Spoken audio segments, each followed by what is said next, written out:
بسم الله الحمد لله والصلاة والسلام على رسول الله وعلى آله وصحبه ومن والاه. أما بعد. Деревня посреди джунглей Камбоджи, юго-восточной страны.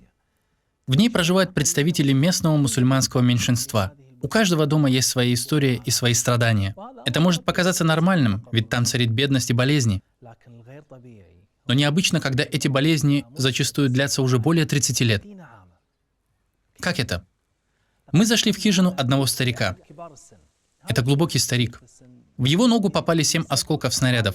Они взорвались рядом с ним во время войны, которая была в Камбодже. Это была война красных кхмеров. И произошла она примерно в 1979 году. Эта война оставила после себя 1,5 миллиона убитых, не считая нескольких миллионов раненых. И один из них — этот старик. Он терпел боль от этих осколков снарядов, которые остаются у него под кожей долгие годы. И тогда он с трудом, но мог ходить. Когда же он состарился, вообще перестал ходить. Сейчас он инвалид и не может работать. Думаете ли вы, что это его единственная беда? Нет. Братья мои и сестры, вы знаете, что в большинстве случаев, когда человек стареет, самым дорогим для него становятся его внуки. Он забывает о детях и живет внуками. Он больше всего интересуется ими, играет с ними и шутит. Но этого человека постиг очередной удар, когда Всевышний Аллах сделал его первых внуков, которые живут вместе с ним, слепыми с рождения. Они не могут даже увидеть его лица, когда он улыбается им.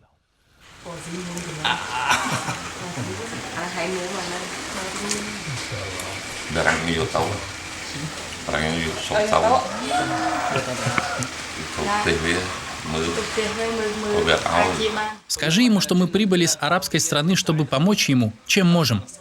Я спросил его: «Ты работаешь?» Он ответил: «Нет». Я сказал: «Так на что тогда ты живешь?» Он сказал: «На пожертвования соседей». А эти соседи и сами бедные. Мы могли бы раздать ему то, что обычно дают бедным, какую-то еду или деньги, которыми он бы смог пользоваться короткое время, после чего вернуться к изначальной нужде и нищете. Но это не решение. Это просто откладывание боли несчастий. И ничего больше. Это как болеутоляющее. Мы же стремились к чему-то большему.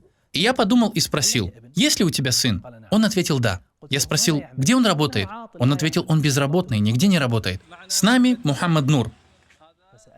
Я спросил его, что он может делать, и он ответил: «Я рыбак, могу ловить рыбу и нырять за устрицами и раковинами, но у меня нет для этого необходимого оборудования. Что тебе нужно?» Он ответил: «Лодку и оборудование для ловли рыбы». Мы обнаружили, что новая лодка стоит очень дорого. Тогда мы купили подержанную лодку, которая была дешевле. Мы взяли ее за лучшую цену из всех возможных, примерно в $700. Мы передали молодому рыбаку его лодку, с которой он сможет начать свою жизнь в работе.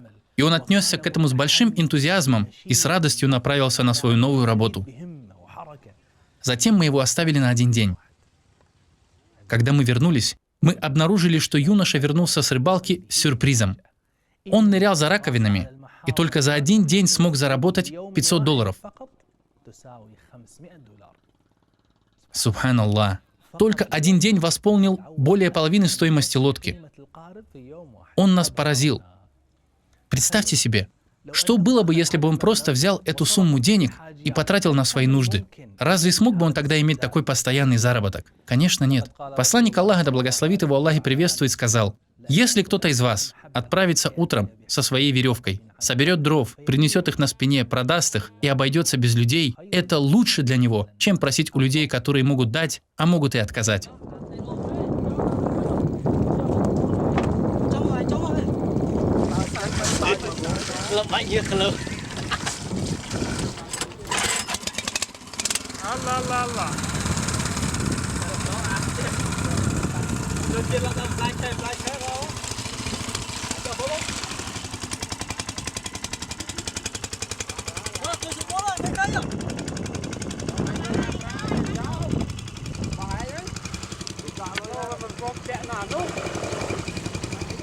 Уважаемый брат, уважаемая сестра, забыли ли мы об отце?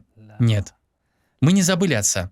Мы должны пойти с ним в больницу и дополнить для него его личное счастье после того, как счастье обрел его сын. Мы сейчас направляемся к нашему пациенту, хотим посмотреть на его состояние.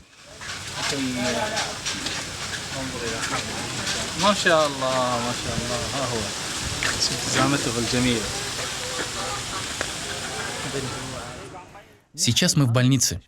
Мы собрались вместе с врачами, и они начали лечение. Но это непросто. Лечение займет какое-то время, потому что эта патология возникла не неделю назад. Ей десятки лет. Но, хвала Аллаху, он вновь смог ходить. Да, он ходит с костылем, но, альхамдулилля, это гораздо лучше, чем раньше. Это можно считать прогрессом. Мы не могли допустить, чтобы он вернулся к себе домой, не обрадовавшись за своих внуков. Мы взяли их в офтальмологическую больницу, и наша цель была в том, чтобы жизнь семьи полностью изменилась.